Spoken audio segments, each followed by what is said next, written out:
What's up, guys? My name is Justin. Welcome back to the channel. Today we are back on iRacing for a little bit of a retrospective. Now, everyone knows me or has ever talked to me about iRacing for more than 1 minute knows that my favorite car of all time on the sim is the Pontiac Solstice. And I was wondering, what would the Pontiac Solstice drive like at a couple of my favorite free tracks that came out after the car was taken on the PCC? That being Oschersleben and Navarra. Well, today we are going to find out because we are going to take this car for 5 laps around each of these tracks. Maybe not 5, let's call it 3 laps around each of these tracks, otherwise we'll be here all day. Just to see what they'd be like if we were to drive back in the old days in PCC at either of these free tracks. So without further ado, let's head out onto the circuit. While we're pulling out of pit lane, again, I want to remind you I have not driven any laps in these cars here. We are doing this from scratch just to see what this would be like. And it's probably going to take me a little while to get up to speed and figure this out, but I was just curious what these cars could have been like at these two great free tracks had this car been around in iRacing a little bit longer, and potentially whether we should think about trying to petition bringing this car back in a PCC Classic Series with the Jetta, the Mustang, etc. So if you're interested in this or you enjoy this content or you're just a Pontiac lover like I am, make sure you drop that like and sub down below so you don't miss any of the action from anything else I do on iRacing. All sorts of week 13 content we got coming out right now. So many fun races. And then next week, middle of next week, probably Wednesday or so, we'll get to week 1 races for the new 2025 iRacing season. So let's see what we can do here around Navarra. Fairly hot track temp right now, but shouldn't be any problem. I have many hot track races in this car in my life. Overdrove that just a little bit. Mini chicane here. Very difficult to get car placement right, but this car has some big fat tires, so there should be plenty of grip to get through here just with the blend. A little dab of the brake just to get the nose back in, and it's going to roll out nice and easily. I miss this car desperately. This is still the best car on the sim as far as I'm concerned. It's the best training tool car as far as I'm concerned for new drivers to road racing.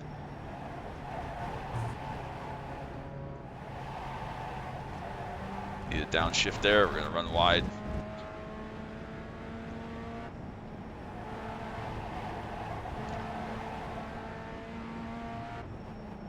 Final corner, and we'll start our first flying laps. I again go very wide there. Not the best couple last corners there, but first of our 3 laps coming up here. We're just going to brake at our normal kind of generic brake marker for turn 1 and see how that does. We have the access road on the right. Thankfully, we have the Grand Prix version of this track, not the one with the ridiculous chicane. You know, the guy who designed this first corner should be taken into a dark room and beaten. That's here. It is on a couple of schedules that we'll see this upcoming season, though, so a little bit scared for that, but hopefully it doesn't involve too much death. I think we can leave it in 3rd here for this corner. Just brake at the light pole or Marshall pole or whatever that thing is. Pretty smooth there, nothing too dramatic.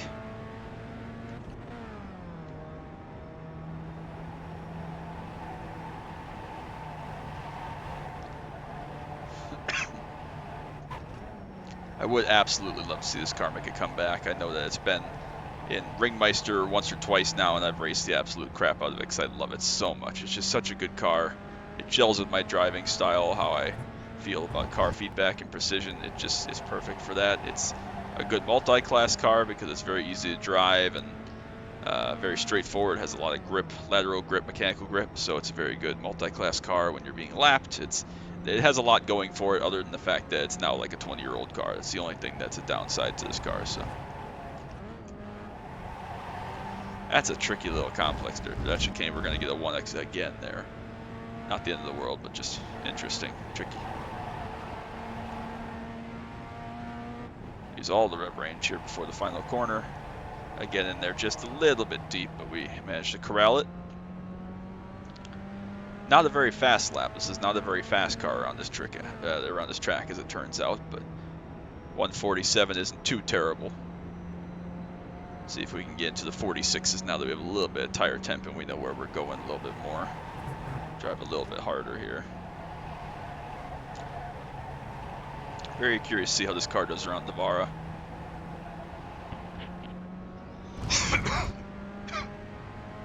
Navarra is an exceptionally fun track. I have really fallen in love with that, and it's pretty much become my second favorite of the free tracks behind Summit Point. I think that track is brilliant. It's brilliant dry. It's brilliant wet in the Mustang, and we've driven some. I don't think I ever got an official race there, but it's just a very, very fun track, very flowing, very rewarding when you have precise laps put together. And I love that track. It's right up there with Summit, and this is probably my third favorite track, which is then bumped Laguna as far as these slow free cars, down to fourth among my favorite free tracks. So a lot of good to come around from this. So I like this track. This track is good. I'd give it like A minus, B plus, somewhere in that range. Obviously Summit is A plus, and I'd be tempted to give Navara A plus as well. I'd have to think about that. It's definitely an A. I'm not sure I'd give it an A plus. I'd have to do some more thinking about that, but this car is probably going to be the decision maker about whether or not it's an A plus track in my mind. But we'll try to shift there before the first apex, try to open this up.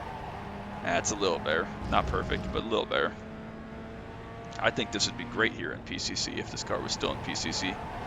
Again, I'd love to see a PCC Classic, kind of Proto GT-esque. Proto GT has seen a resurgence in participation and love since they brought the HPD back, especially. And it's still very much a niche series, but it's definitely a series that has regular time slots and participation, especially at popular tracks and free tracks. So who knows? Maybe that could be a thing for PCC, but we will run one more lap here and then we'll jump over to Navara.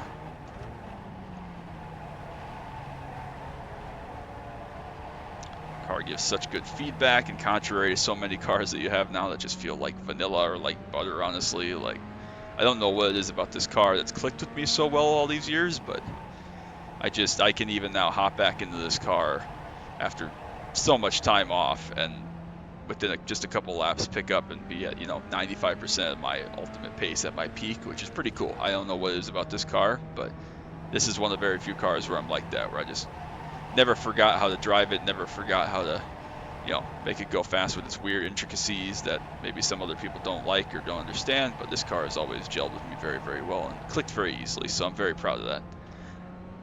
But just a couple more corners to go here through the chicane. One more time, we'll try to be a little bit more aggressive with the track limits there. Again, just trying to get the nose to swing it under the brakes. We do run a little bit wide, but keep it on the track, thankfully. Not my best upshift to fourth there. Through the last chicane one more time, then the last two right-handers here. Again, we'll keep it out wide there. Try to swing the nose in, which we do a little better that time. Use all the racetrack. Right out to the top of third gear there. Overdrove that just a touch, but we keep it on the racetrack. Hard brake before the last corner. And that is our third lap around Oscherschleppen. We'll stick to driver's right to minimize the distance to start-finish line. See what this lap time is. Survey says on the chip just a little bit, 47 flat. So we couldn't quite break into the 46s here in whatever this track temp is. I have no idea what this track temp is. 111. That's not too bad. So our beautiful purple CF 199 JK Racing CF Mobile scheme. But now we will very quickly load up Navara, if I can find it this time. Nope, there it is. Okay. Gotta scroll a little bit further. We'll go with the full circuit today. Why not? Such a good track. Very excited to see what this does here as far as not just lap time, but how the car feels, because this car, again, some tracks really click for me with this this bling, and some really struggle. I don't know why, but I never really got a perfect groove or a good feel for this car at Lime Rock for whatever reason. I'm not a huge fan of Lime Rock anyways. Sorry, Gavin. I know that's your home track, but this car just, at most tracks, I should say, came to me very easily and spoke to me. So I miss it very desperately. I enjoy doing some content on it occasionally, and hopefully, maybe hint, hint, nudge, nudge. There will be some more videos with this car coming up for some special events that I'm looking into. So keep an eye out for that in the future if you like this car. But yeah, I wish that PCC would have stuck around with this, considering it's a very niche series already.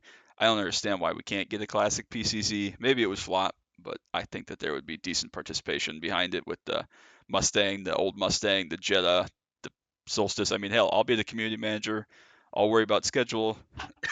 Excuse me again, sorry, still sick. I'll worry about schedule. I'll deal with all the community, all this stuff. It's going to be a small series. I mean, no doubt it would be a very unpopular thing. And I know that's not necessarily what iRacing is all about, but still, no matter. I mean, that's part of it. I mean, not every series could have massive GT3 level of population, so I would love to see it come back. I'd love to see it be a part of iRacing's future if they're going to have more Classic Series. Give us Classic PCC. Why not? Anyways, we're here at Navarra. Fun track. No idea what I'm doing as far as braking, any of that stuff, but we're going to have to play it by ear. So down the second there for that corner.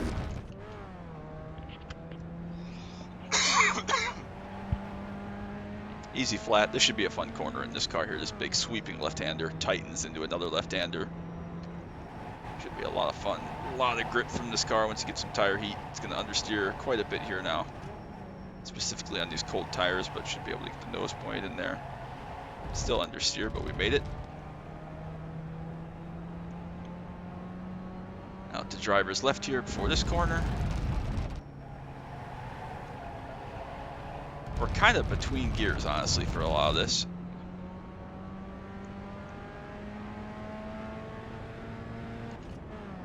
Like, we're kind of just meh.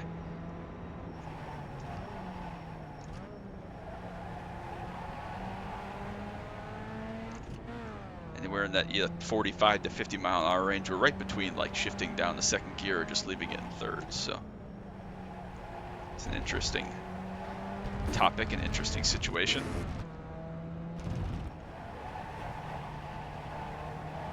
There we go. So again, it's going to say 4 laps here just because the start finish line is after where we leave the pits. So we'll just keep our 3 laps here.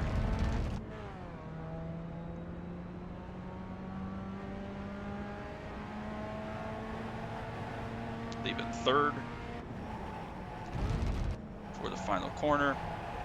Nice easy turn in. I think that's the first time I've ever gone through there in a new car where I didn't miss the corner completely and understeer wide. But we will come and start our first lap. Looks like we could be in for decent lap time because that out lap from the pits was 2:14 and some change. So we might be able to get under 2:10. Maybe not, but we'll see what we can do. I have no idea if that's good or not, but we'll give it a try. Nice easy turn 1, easy flat.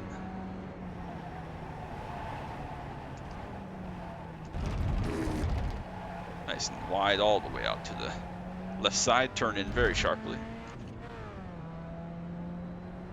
Open this back up. Probably don't need to open up that much. It's easy flat through the kink there.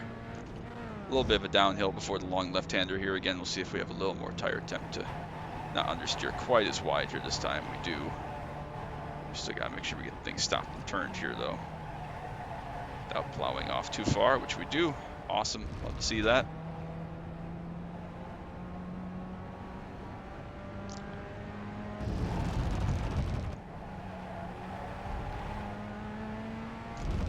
Down the second there, not sure if that's the way to go or if we should just be leaving it in third, but we'll go with that. So let me know your thoughts down below. Do you think we should have a petition for a PCC Classic with the Solstice, maybe the Jetta, maybe the old Mustang, and then let me know if you have any fond memories of this car and if you think there would be any other tracks that have been released in the last 2 years or so that you think I should try to drive the Solstice at that the Solstice never got to visit in official competition. So I know there's lots of tracks that have been released since then, but these are my 2 favorites. But let me know if you want to see other tracks. I'd love to test other tracks with this that didn't get to see the light of day. All sorts of combos could be a lot of fun with this. So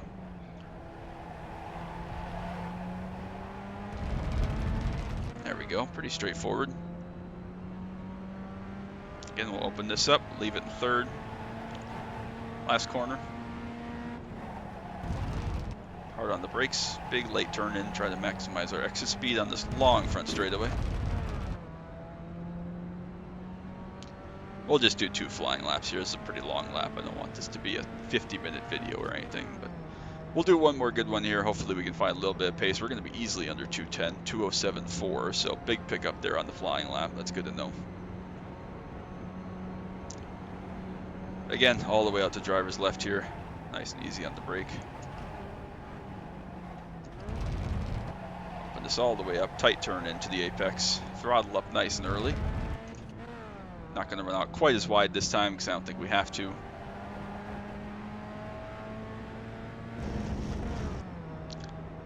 Just dip the right side wheels just on the AstroTurf there in the curb. Try to get the thing to rotate in, which we do decently enough.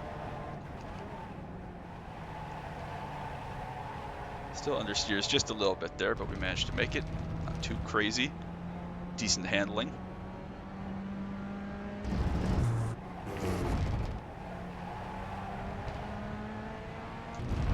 No idea if, again, second or third there was preferred, but we went with second. Seemed to go okay. Poor shift there by me, but that's all right. Looking for about 75 meters. There it is. Early on throttle, big increasing radius corner. Tightens back to the right. This corner is always tighter than you think it is. Really throws you for a loop if you're not used to going through there. I remember my first several laps through there, I ran out too wide because it's tighter than you think. And this one's more open than you think, so you can actually carry decent speed through there, but obviously not that much. That was terrible, Justin. Hairpin to the right. Pit lane entry over to your right here, but we'll stay to the left, obviously. Keep it nice and tight on exit, again, leaving third gear.